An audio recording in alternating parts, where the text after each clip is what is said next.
Good day, everyone. This is Jason Santos, and for today, we are going to continue the discussion of service culture.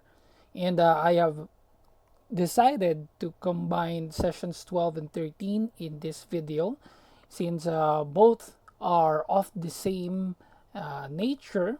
There's just variations with the type of race we will be discussing. And we're going to talk about Asian service expectations as well as European service expectations. So let's go ahead and check the rest of the module. So for introduction, the module is designed again for students to realize the value of customer service from a culturally sensitive perspective.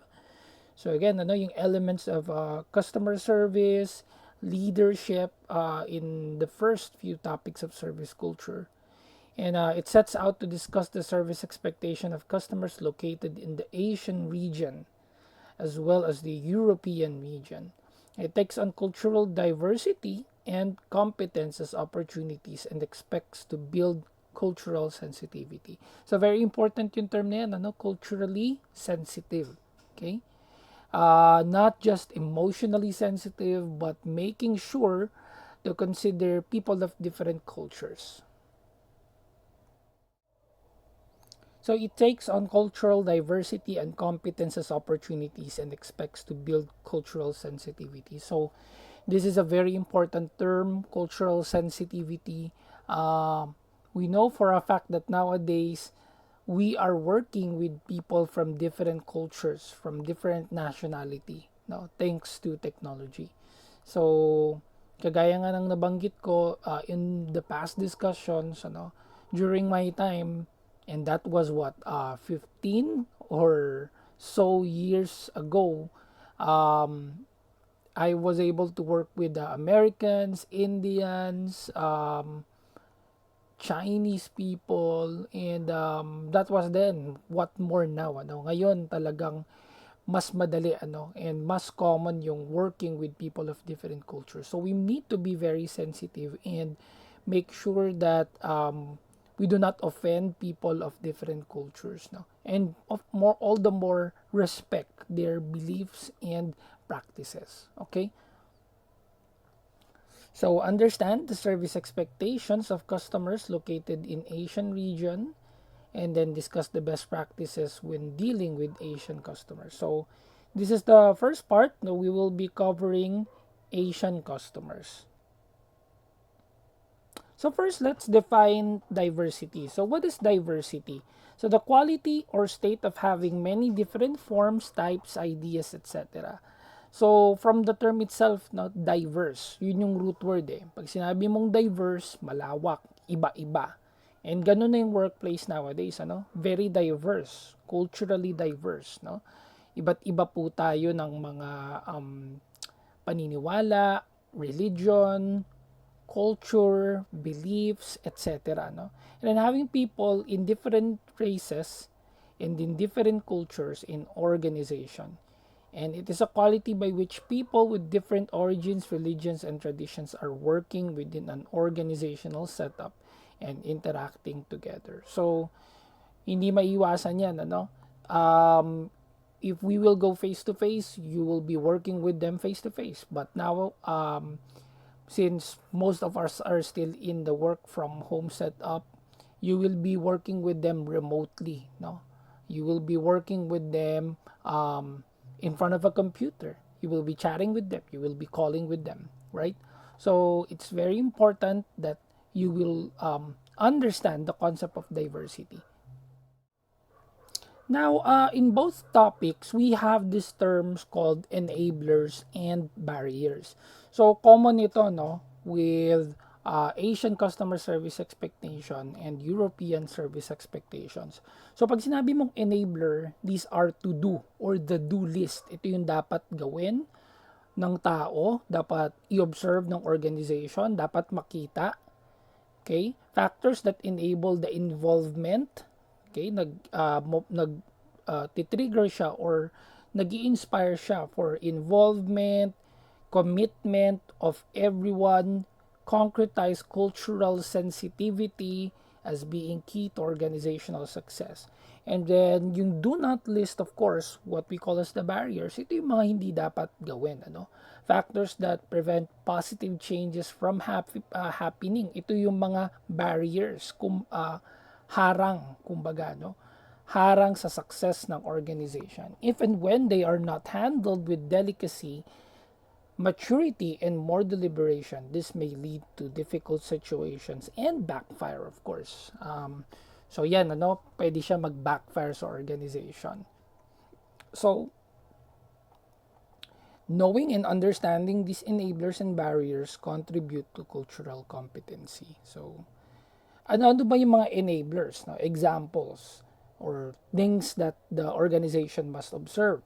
So, commitment by board and top management. No? So, dapat may commitment yan regardless of, take note ha, itong enablers na sinasabi ko, this is regardless of your culture and nationality. No?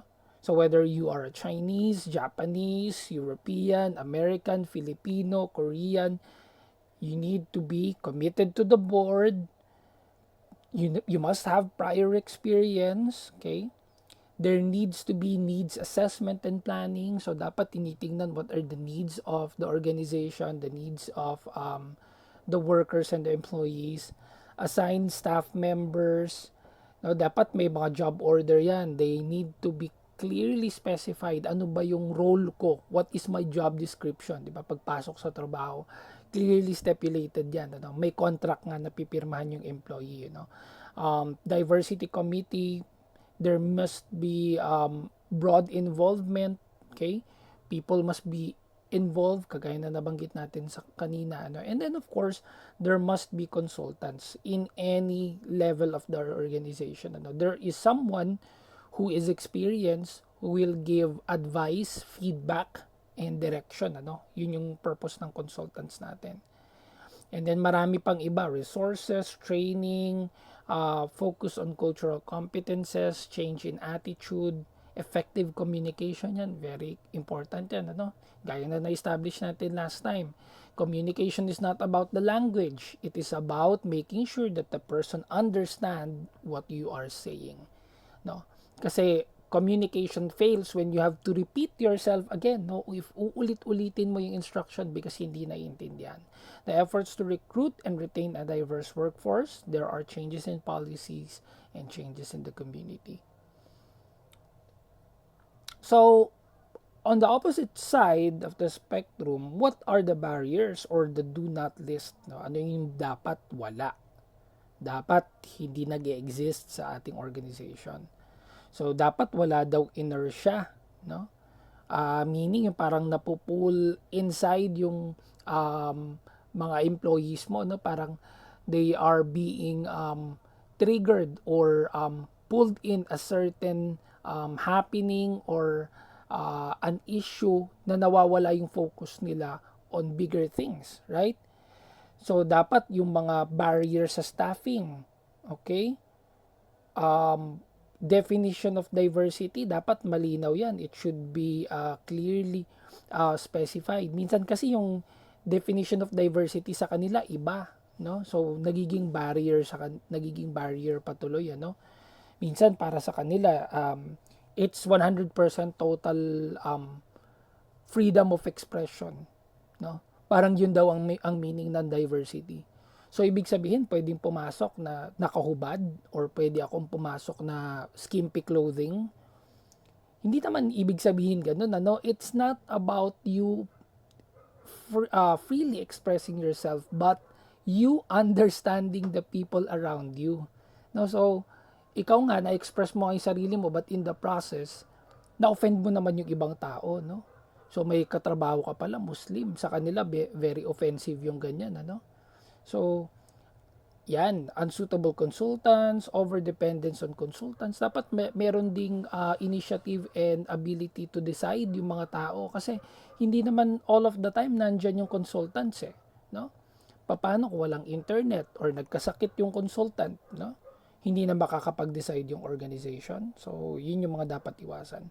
Complexity, difficulty getting staff involved, resistance, turnover. Pag sinabi mong turnover, ito yung mga nagre-resign, nagko-quit, nag-aawol, ayaw na nila magtrabaho, no? Funding, no? Issues in funding, poor planning, oppression model, yung leader parang ino-oppress niya yung mga tao niya, no? Parang very dictator-like ang kanyang pamamalakad. Um, may issue sa language na hindi magkaintindihan yung mga tao. There are unions, burnout, no? People are being burned out. Itong success disregard na lang ano, it may have been added incorrectly in the slide. But anyways, so alam na natin ano yung mga enablers and barriers, and we have to make sure that all of these things are in our organization. Okay? So yan, right here we have the map of Asia, the entire Asian region. So, sorry if medyo malabo yung image na nandito sa slide, but I'm very certain that students I am speaking with now or taking this course are of course very familiar with the countries that are inside Asia. No? So, Philippines kasama tayo doon. Ano? Yeah, China, Japan, Singapore, Malaysia, so on and so forth. Okay? So, many companies from Europe, North America, South Korea, and Japan have operations in Asia. So, totoo yan. No? Napakadaming companies ang dito nag-ooperate. Mainly because of the cheap labor. Yan ang gusto kong emphasize sa inyo. No? Mura kasi yung production dito. Mas mababa yung kailangan nilang ibayad sa mga employees as compared to paying workers in US or paying people in Europe, right? So, ito yung concept na tinatawag nating outsourcing, no? Outsourcing and offshoring, meaning dinadala natin yung operations offshore, labas ng bansa. And the countries to take advantage of abundant supply of cheap labor and relatively developed infrastructure. So, lalong-lalo na yung Philippines, ano? Ang greatest advantage ng Philippines is that we have a lot of English-speaking people here, no? So, if we have foreigners working here or planning to offshore or outsource here, they wouldn't have any communication problems, no? And of course, alam naman natin yung reputation ng China. China is perhaps the biggest outsourcing destination, particularly when it comes to manufacturing. Ano, sabi nga nila, di ba, everything in the world is made in China. Halos lahat ng bagay, no, from electronics, cell phones, computers, whatever it is, no, tingnan nyo lahat ng gamit sa bahay ninyo. I'm sure lahat yan ay merong version that is made in China. Okay? Ganun kasi kagaling silang kumopya ng methods of how to create things. And hindi naman yan lingid sa ating kaalaman. Ano? In fact, marami nga ang nagsasabi na talagang kayang-kayang kopyahin lahat ng China. Ano? So, 'di ba dito meron ngang issue previously na yung Jollibee na kopya na rin nila, 'di ba? They have a version of Jollibee in China. So, ganun talaga sila kagaling when it comes to copying, right? And sometimes to an extent improve, no? Kinokopya nila and ini-improve pa nila. And the best part of that is that it's cheaply made. Mura yung paggawa. So for the business standpoint, sa tingin ng isang nagpapatakbo ng business, of course, dun ka sa mura. No? Dun ka sa mas makakatipid ka. Right? And the costs that you can cut, you can add on to other things or aspects of the business. So, given its size and diversity, Asia, a toponym old name dating back to classical antiquity is more of a cultural concept that incorporates diverse regions and people more than its homogeneous physical entity. So, yung Asia, very homogeneous, ano, very large, ang daming tao ang involved, no? Tayo, nasa Asia tayo, but we are Western-oriented people, no? mahilig tayo sa mga English na palabas, imported clothing, imported gadgets or things, no? It's because of, if we would trace back our history, because of our colonization experiences with Spanish, no, with US, with Japan, so on and so forth, no? So ayun, very diverse ang Asia. So Asia differs widely among and within its regions with regards to its ethnic groups and cultures, environment, economic, historical ties, and government system. So very rich ang culture ng Asia. In contrast to Europe, Asia is the largest and most culturally diverse of the continents and does not exactly correspond to the cultural borders of its various type of constituents. So, tatawid ka lang ng another border, you will have another cultural practice, no? So, very rich, very diverse ang Asia.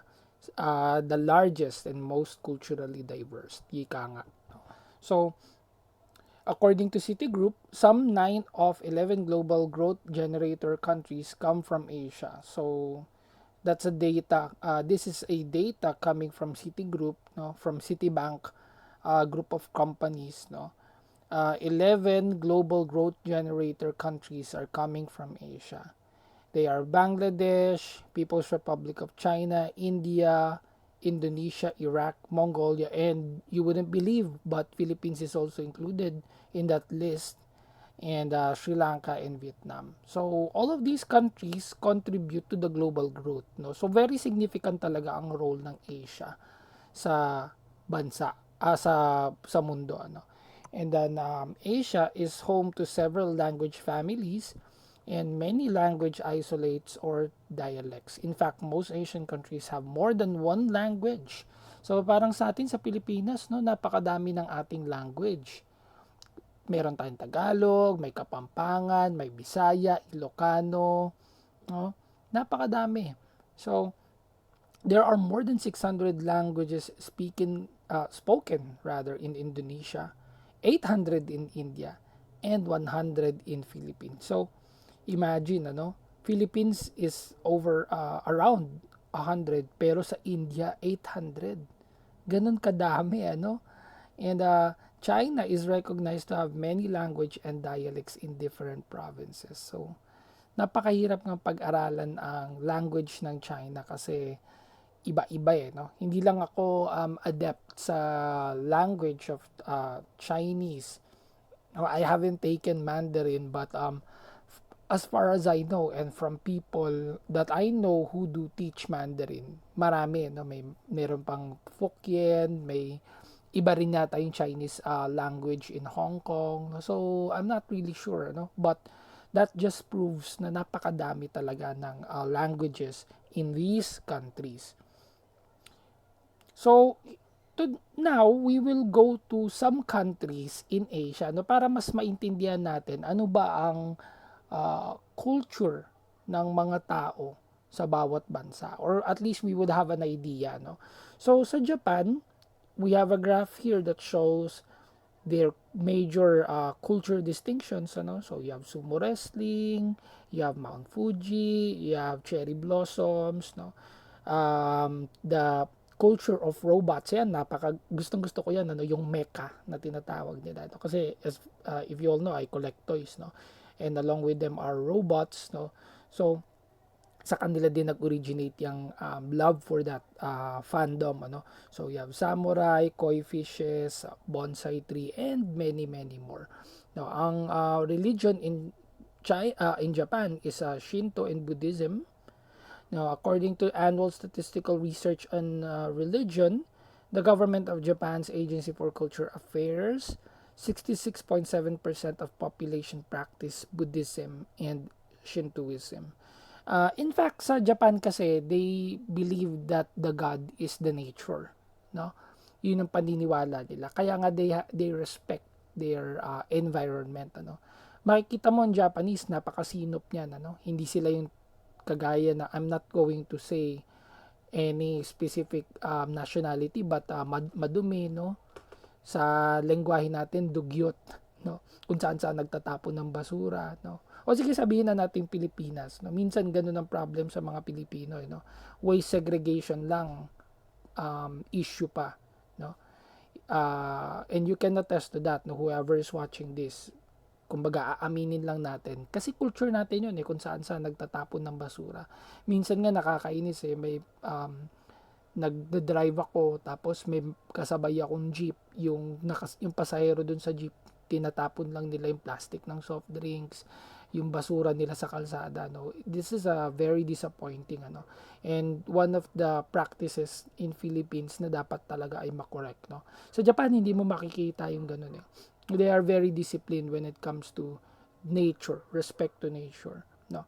Japan has a distinct fascinating culture that is unlike any other countries, and you will leave a lasting impression with anyone, Japanese culture has many different uniquely interesting aspects, both modern and traditional, such as the cuisine, the architecture, the performing arts, the anime, yan, mahilig kayo sa anime, no, manga, and geisha. So, um, Japanese people are known to be very disciplined, no? They are very principled people. Sila yung tipo ng tao na kapag masisira yung kanilang reputation, they would rather resign, they would rather step down, or yeah, mahalaga sa kanila yung reputation, hindi sila masyadong makapal yung muka, no. Kaya nga in the past, no, kapag they are beaten in the battle, ang ginagawa nila yung what you call as the harakiri, or yung sasaksakin nila yung sarili nila, no. Kasi that just proves na ganun sila ka sensitive when it comes to pride and honor, no. And yun yung maganda sa Japan, Kaya nga very disciplined yung mga tao diyan, eh. Rarely would you see a Japanese person na unruly or bastos or hindi disiplinado, no. In fact, during meetings makikita mo sila, they bow to one another, no, they exchange their business cards and all. Ganun din ang mga customers, they would expect the best type of service kasi ganun yung training nila, no. Hindi sila yung tipo na gagawa ng isang bagay na they wouldn't put 100% on it, no. So next we go to China. So yan, China, alam naman natin yan, one of the world's oldest culture, originating thousands of years ago. Very rich ang culture ng China, one of the biggest countries in the Asian region. So, yan, ako personally, nasa bucket list ko yan. Gusto ko makapunta ng Japan, gusto ko makapunta ng China. So, yan, gusto ko rin talaga makita yung Great Wall of China, no? I think it's a marvel to just stand on it and see it face to face, no? So, the where am I? East Asia is extremely diverse and varying, with customs and traditions varying greatly between provinces, cities, and even towns as well. The terms China and geographical landmass of China has shifted across the centuries, with the last name being the Great King before the name China became commonplace in modernity. So Chinese civilization is historically considered a dominant culture in East Asia. So totoo naman yan, no, up until this day you would see shades of them being dominant, even hindi naman siguro lingid sa kaalaman ninyo yung issues with territory, territorial disputes we have with China, and China is known for those also with other countries, hindi lang Pilipinas, kasi yun yung nature nila, um, historically considered a dominant culture, one of the earliest ancient civilization, pinakamatanda, alam natin yung mga history of the dynasties in China, uh, profound influence on the philosophy, virtue, etiquette, and traditions of Asia. Na the Chinese language, ceramics, architecture, music, dance, literature, martial arts, cuisine, visual arts, philosophy, business etiquette, religion, politics, and many more, malalaman mo kagad if we are talking about China. Ito naman yung country na favorite ng karamihan sa mga Filipinos ngayon, of course, Korea.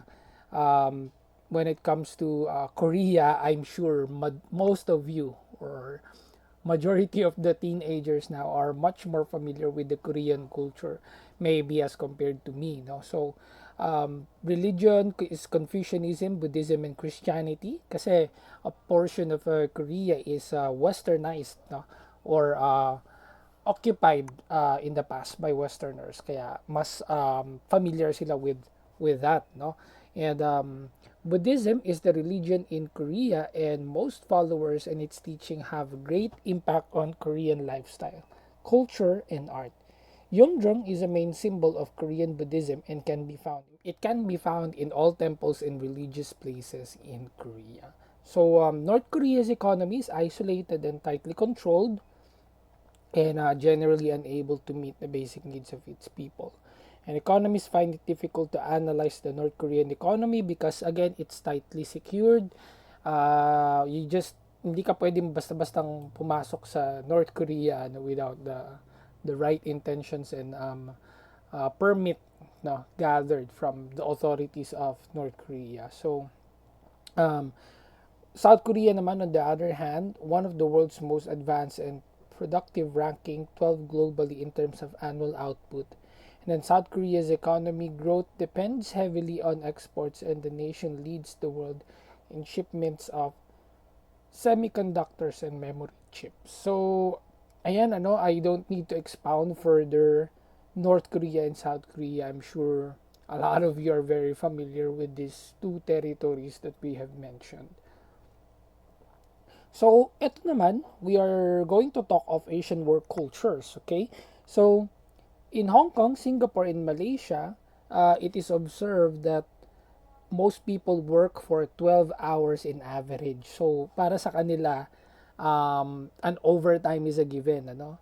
Siguro, kung hindi mo pa natatapos yung work mo, you are expected to complete it and you will render overtime without pay, no? Whereas in other countries like Australia, they do not work overtime, and I can attest to that. Ano, kasi I have been there. I went there once, and doon maagang nagsasara yung mga malls. No, 5 p.m. pa lang they are already closed. Okay, they believe in the balance of work and personal life. No, so yan. So if you will be working with people from Hong Kong, Singapore, or Malaysia, don't be surprised if they are rendering overtime or your boss is from those countries and they are expecting you to render longer working hours, no?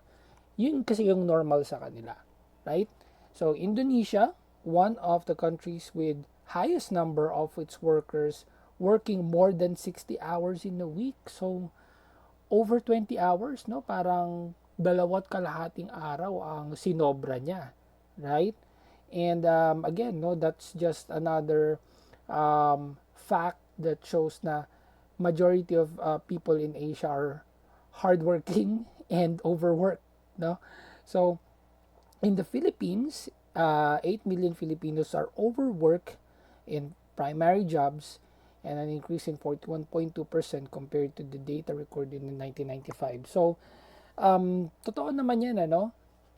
Travel pa lang, you would already feel that you're already working because of the traffic, and then ang daming issues dito sa Philippines, ano, when it comes to transportation and communications.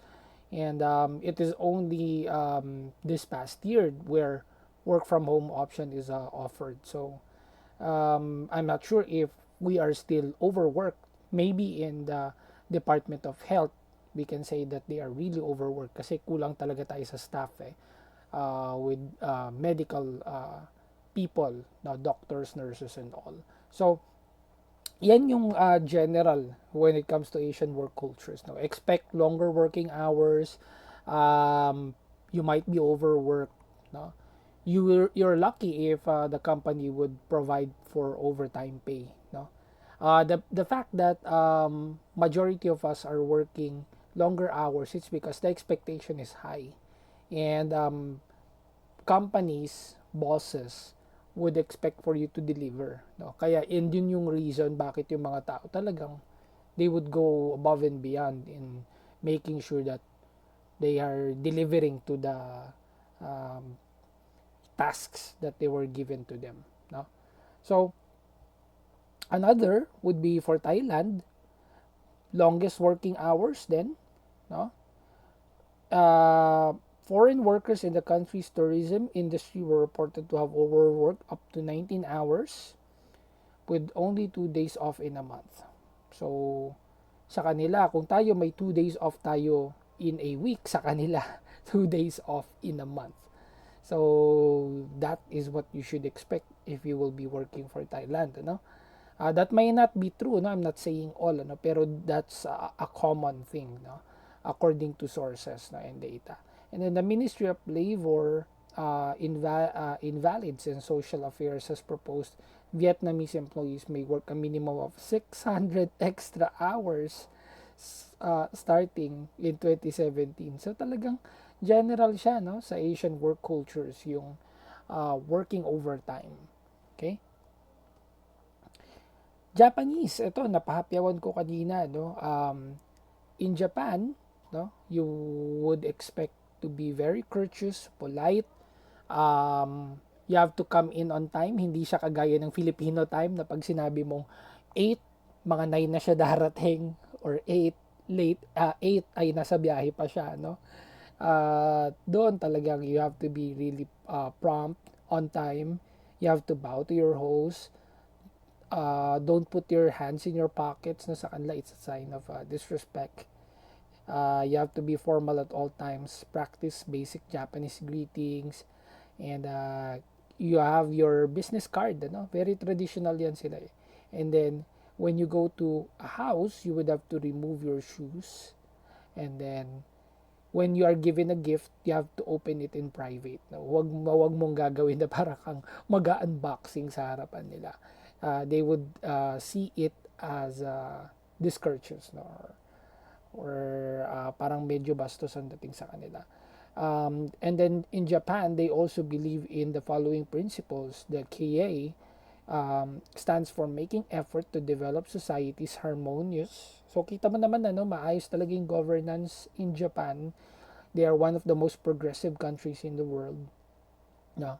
The business ethics means first a discipline, second economic practice. So dapat disiplinado talaga, and then secondary yung practice. Okay? So Inseki Jinin takes responsibility and resign, kagaya na nabanggit ko kanina. Kapag merong failures or mismanagement, they would resign. Okay? So as far as corruption grows, um, bribery of high officials or direct payments through gifts is low to an extent, ano. It's if you would measure it, they are number 17, ano. And then Hungary 46 and then US 19. So malayo pa rin 'yan, ano. So they're very ethical with their dealings, to put it simply. And then in China, this is one of the best, they have the best work culture, to be quite honest, ano. Punctuality is extremely important, no. So kailangan talaga on time ka, hindi ka pwedeng late, no. Results oriented, they look at the results, no. Kung sinabi mo, hindi, 8 hours na po ako nagtrabaho, but the work is not yet done, wala pa rin yung output, hindi ka pa rin tapos, no? You have to finish it. The Chinese have several proverbs, and then they follow these proverbs when they are working, ano. Ethos of Chinese culture, work ethic is hard work pays off. So ganun ang paniniwala nila, no. Hard work pays off. And then nothing is impossible to a willing mind. So very mentally strong talaga ang Chinese, ano, which ako I firmly believe that, kasi they wouldn't be in their place now, which is a global power, no. Kita mo naman yung impact ng China, not just with its surrounding neighbors, but with US, Russia, and other countries, ano. May takot sila with China eh, no? Kasi again, nakuha nila yan because of their discipline. Okay?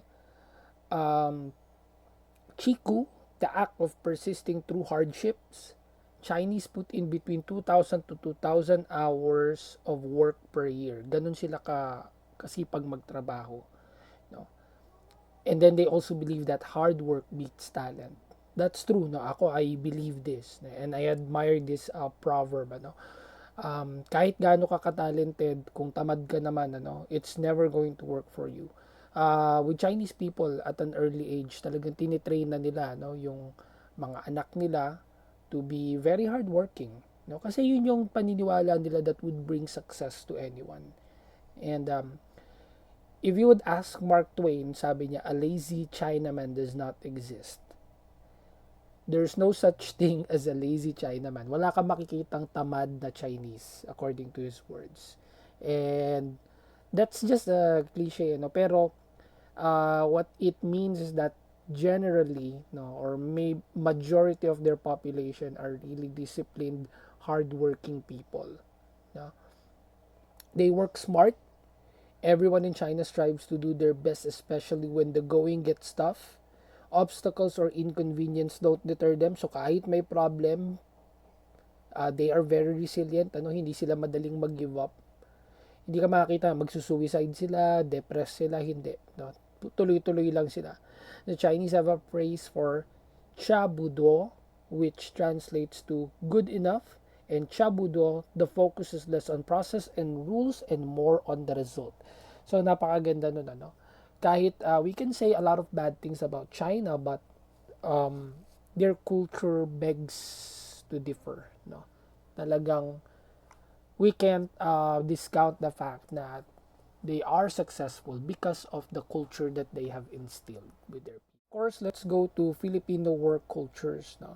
I am expecting for you to be very familiar with this kasi pare-pareho tayong Pinoy. Ano? But this is just a narration and a reminder of what kind of service expectations do Filipinos have. No?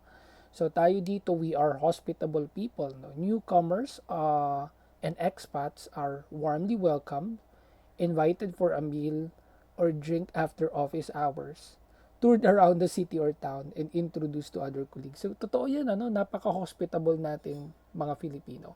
And we are really internationally known for that. No? Na, kaya nga maraming nagpupunta dito mga foreigners and they feel super welcome. No? Because parang nasa nature na natin yan. You know? When we see foreigners, parang may instant admiration kagad, tapos parang we will bend over backwards just to serve them and help them, ano. So ganun yun talagang kasanayan and normal for Filipinos, ano. And then we are warm and very friendly, no? We smile a lot, say hello to people. Pagka nagkikita-kita tayo dati, when face-to-face pa, no? We say hello all the time to people, no? Binabati natin sila. From the guards, to your workmates, to your teachers, office, etc. No? And most of the time, we ask people, how are you? No? Kumusta ka na? No? What are you doing? I would like to put emphasis on that, ano, kasi merong cultures na hindi ganon, ano, hindi sila sanay or hindi sa kanila normal yung if you would ask people how are you doing or kumusta ka na, ano. It may mean different for them and later on makikita natin yan dun sa susunod kong discussion, ano. But for the Filipinos, yan ay isang normal na way of greeting people. We have a unique communication style. We have English as our second language. We respect our seniors. Yan. Kaya nga, mahilig tayo tumawag sir or ma'am. Sa ibang bansa, hindi ganun no? Sa US, they would address you by your first name, like Jason. What can you say about this, no? Or that. Even if ikaw ay boss or customer, no? Sa atin talagang anyone, customers, you address them sir or ma'am, and then po and opo, no, kasi we are trained with that magalang talaga tayo, no, sa bahay pa lang we are as early as a young kid, talagang kailangan i-instill na yung paggamit ng po at opo and even yung pagmamano po, no, sa mga nakatatanda. Filipinos don't want to appear confrontational and troublesome, they keep their reservations to themselves. So, medyo mahirap lang yan paniwalaan because of what we are seeing nowadays, lalo na sa social media, maraming nag-aaway, maraming nagsasagutan. But if you would imagine them face to face, they wouldn't say those things. No? Kunwari sa Facebook, nakita mo nag-aaway, nagsasagutan sila. Sa Facebook lang nila kayang gawin yon, no? Sa personal, hindi nila gagawin yon, or they would reserve those comments, no? Kasi as much as possible, no, we wouldn't be confrontational, ano. And sometimes it is our detriment, no, dahil mahilig tayo yung mga mabulaklak na salita or magpaligoy-ligoy pa, sabi nga nila, no. Kunwari, no, sa klase tinanong ng teacher, naiintindihan nyo ba? Sasagot lahat yan, opo, 100%, no. Pero deep inside sa mga students na yan, kahit sumagot sila ng opo, tatanungin nila sa classmate nila, naintindihan mo ba? Hindi ko naintindihan, eh. No? Ayaw nila mag-voice out ng kanilang opinion. Ano?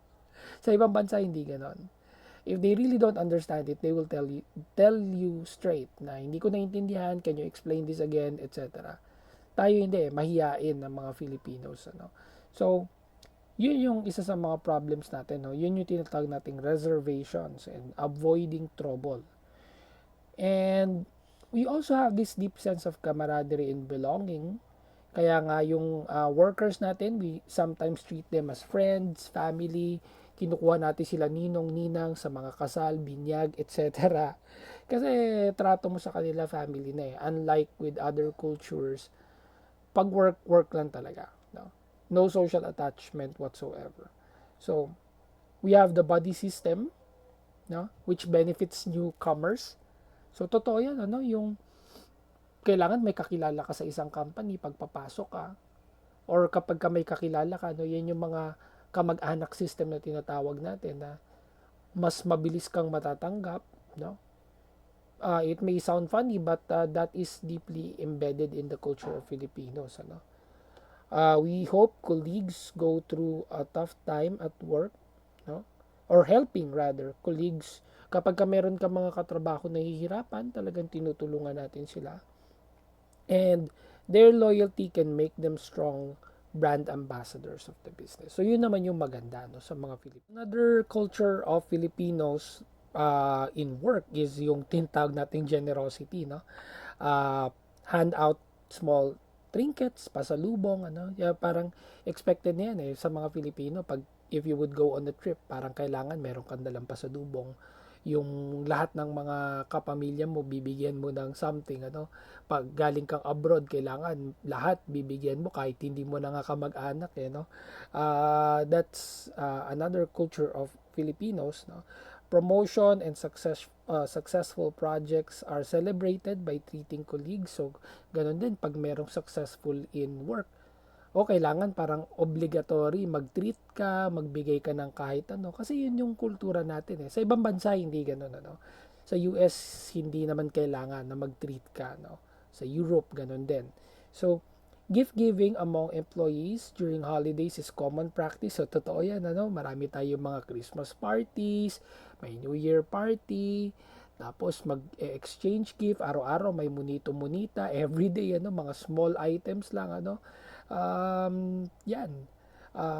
Potluck is popular because Filipinos employees love to eat, no? So totoo 'yan. Mahilig tayo yung mga kakain na magkakasama, and then may dala-dala na lang sarili-sarili, no? May contribution. Kumbaga, tawag diyan ay KKB, or yung kanya-kanyang bitbit o kanya-kanyang bayad. So, commendable hard work. They're okay with working beyond business hours. So okay lang mag-overtime as long as it adds value to the work. Creative and resourceful, totoo yan. And offering a hand to colleague on a project is normal. So very helpful tayo mga Filipinos, ano. So now we go to Europe, and Europe is the world's second smallest continent by surface area, covering only 6.8% of the Earth's land area of Europe, and approximately 50 states. And then Russia is the largest by area and population, while the Vatican City is the smallest. So Europe is a huge in terms of the number of countries inside the continent. No? Maliit siya in terms of area, but there are a lot of countries inside it. No? So, distribution of population in Europe and EFTA countries, ayan, there are less than 50 inhabitants per kilometer square.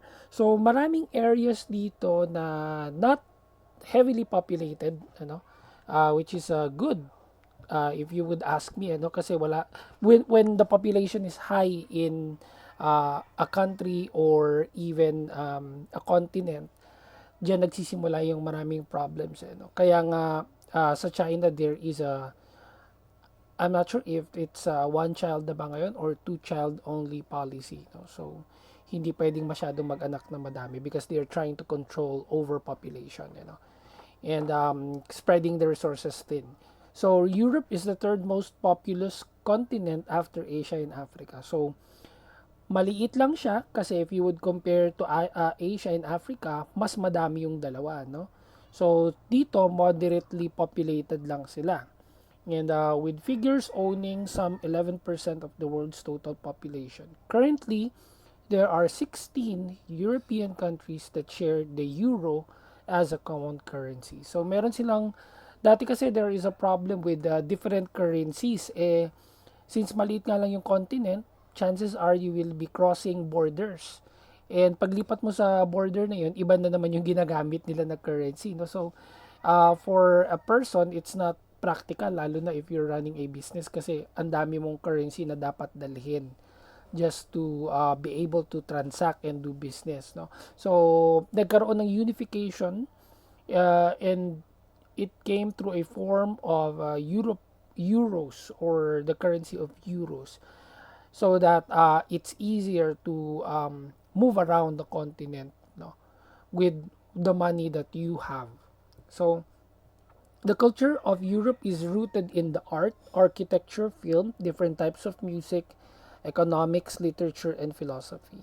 So it originated from the continent of Europe, and the European culture is largely rooted in what is often referred to as its common cultural heritage. Country inside Europe that we would explore. Now, we won't be able to cover all, but again, we are trying to identify European customer service expectations or service expectations. So, Germany is known for its long and rich history, one that has put it at the forefront of European thought. So politics and art for over 1,000 years, and this history has shaped a culture that combines predominantly Christian values with literature, art, philosophy, logic, reason, and of course, love for beer and sausages. So, yun yung distinct for Germany is their love for beer. No, main factor to that is of course the region, yung climate nila. So, syempre dahil malamig, of course, they resort to drinking alcoholic beverages, no, para mapainit ang kanilang mga sarili, no. And then they love sausages as a beer mate, okay? So another would be Ireland, and yung Irish na tinatawag natin, includes language, literature, music, art, folklore, cuisine, and sport associated with Ireland, the Irish people. Now, for most of its recorded history, Irish culture has been primarily Gaelic, and it has also been influenced by Anglo-Norman, English, and Scottish culture. So, ayan yung hindi ko lang alam yung exact name of the tap dance that they are doing, but they are known for that. And alam naman natin na one of their more popular celebrations is the Saint Patrick's Day, no. There they express their belief of luck. Yan, kaya meron sila yung leaf, no, yung Irish leaf. So they call it the four-leaf clovers for Saint Patrick, and then yung four leaves na yun, it stands for faith, hope, love, no? And of course, yung pinaniniwalaan nila yung luck, no? Kaya nga makikita mo diyan yung meron silang they have this symbol of leprechaun, ano, yung leprechaun sometimes sits at the pot of gold, ano, and it symbolizes their belief of luck. Okay, so yan, just like um, Germany, they are also fond of drinking, no? They are drinking a lot because of the climate, no? Kasi malamig nga eh, no? So, after watching football, ano yan yung pinakang sports, no? Sa country nila. Like sa, kung baga sa atin, basketball, boxing, or so. Sa kanila yan, that is the sport where they gather, celebrate, and drink uh, yung tinatawag na red breast, no, yung red breast is a form of a whiskey, and yan yung isa sa mga favorite na inumin ng mga taga Ireland. And then next we have France, no, so alam naman natin yung France, ito naman yung medyo sophisticated, no, if I may say, no, kasi they have this uh, parang particular taste for arts, no? So yan, you have the French bread, the French part, the cheese, wine, croissant, no? So doon kilala ang France, no? And French is the first language of 88% of the population. No? So there was a time na French is a common language until it died out. No? So natabunan siya ng English. No? And most French citizens consider themselves to be Christian, primarily Catholic. And the French motto is liberty, equality, and fraternity, which reflects to their values, no, of brotherhood, okay, equality and unity. Kaya nga sa kanila, no, isa to sa mga bansa where gay marriages are welcome, no, kasi they believe in equality, no, they kumbaga wala masyadong issues with race, no, you're free to express yourself. Kaya nga common din sa kanila yung mga arts at saka fashion, ano. Kumbaga marami ka diyan makikita ng mga fashion designers, o di kaya there are a lot of places wherein you can just, showcase your attire. And then next we have Italian. So yan, uh, Italy culture is steeped in the arts, family, architecture, music, and food. So ayan naman, in the same region, pero kita-kita nyo yung difference, ano? Para siyang some sort of Greece and Mexico na parang may combination, ano? Yung orientation of the land and the housings, yung buildings. Now, art can be viewed in every corner of Italy, no? So, yan, ang ganda. Talagang kitang-kita mo sa lugar nila, very colorful, maraming mga paintings, churches and public buildings. Most famous piece of art is the ceiling of Sistine Chapel of the Vatican, which was painted by Michelangelo between 1508 and 1512. And Italy also produced other great artists like Leon Battista, Alberti, and Leonardo da Vinci. So marami talagang mga kilalang artists, no, coming from Italy. And pag sinabi mong Italy, hindi rin mawawala dyan yung pizza.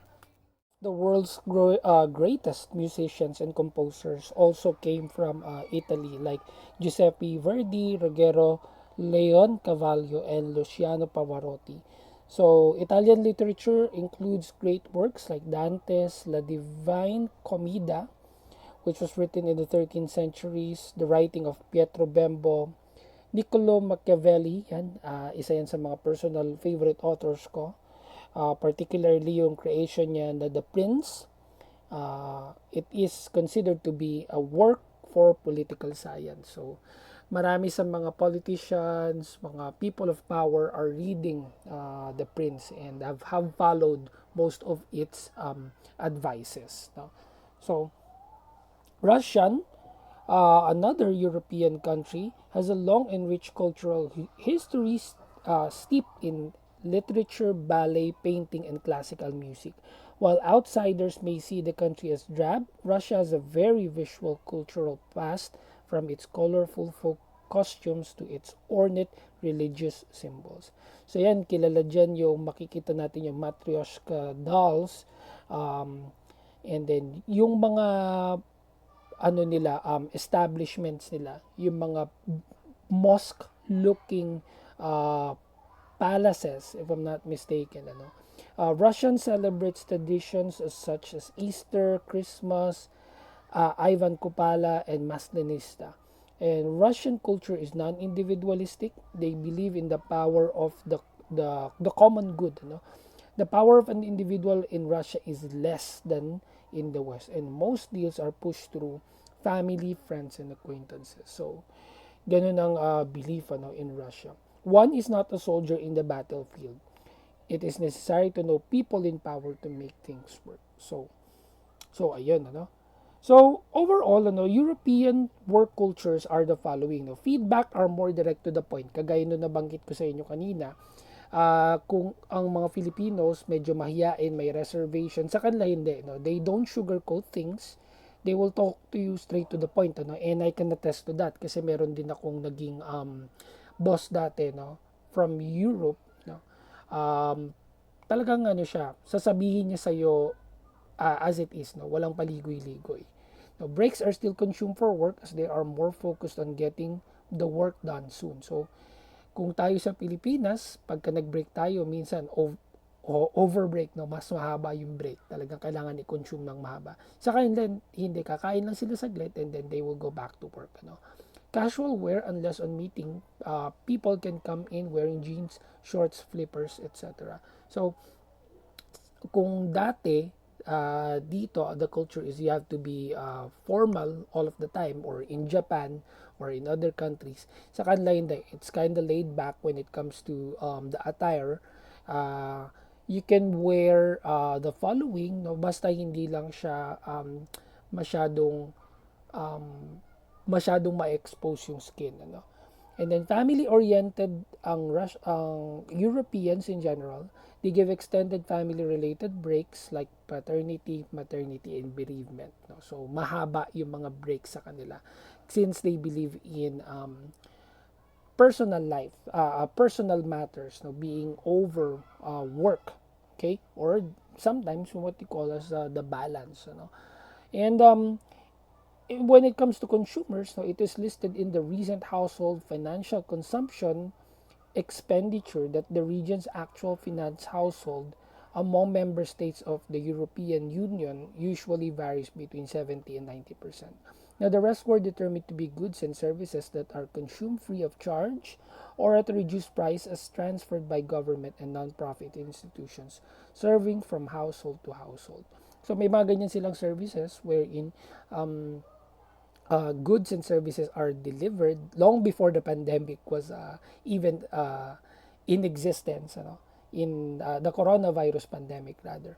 So sa kanila common na yan ganyan, ano, and they are huge consumers of household products to. So um, rules of engagement for providing customer service must be to provide a generic behavioral template that leads to consistent service, no. So very important yung service that is very consistent, ano, hindi yung minsan maayos and then in the future hindi na maayos, ano. It has to be consistent all the time, no, para ma-maintain nila yung loyalty sa iyong brand, ano. As a matter of principle and helps employees at the moment of truth when they have to make a service decision.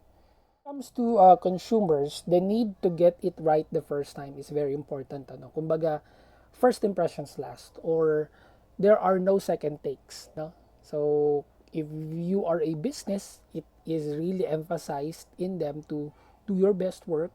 No? Kumbaga, hindi pwede yung pa-banjing-banjing lang. Ano? Kailangan tama yung service para ma-maintain yung loyalty sa brand, ano. Consumers value a seamless experience. So, very important sa kanila yung customer service.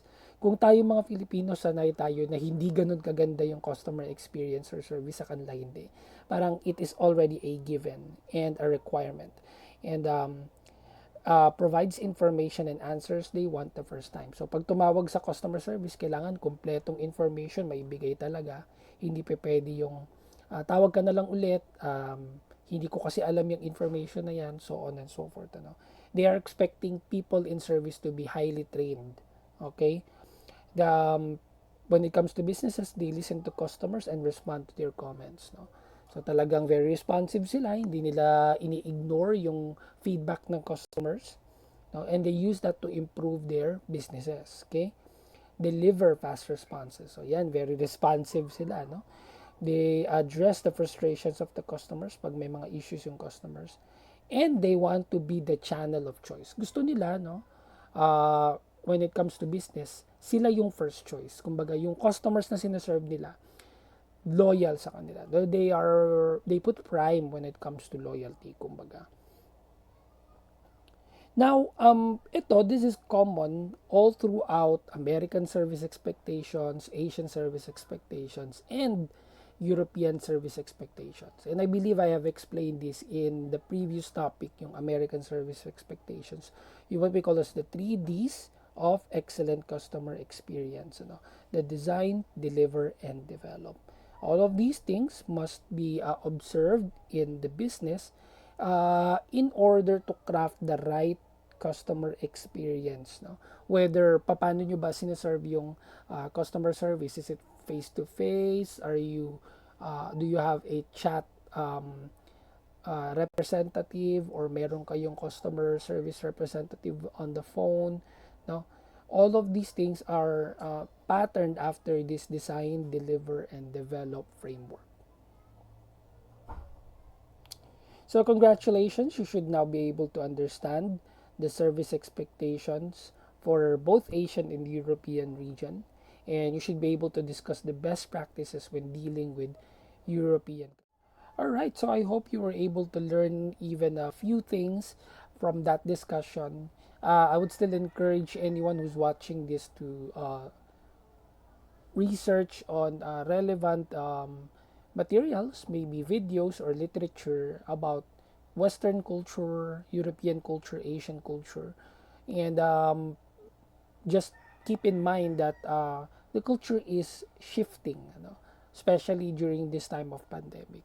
Bottom line in all of the discussions that we've made is that we have to be culturally sensitive. We have to observe the differences in our beliefs, religions, practices in order to be able to work with our workmates as efficiently, smoothly as possible.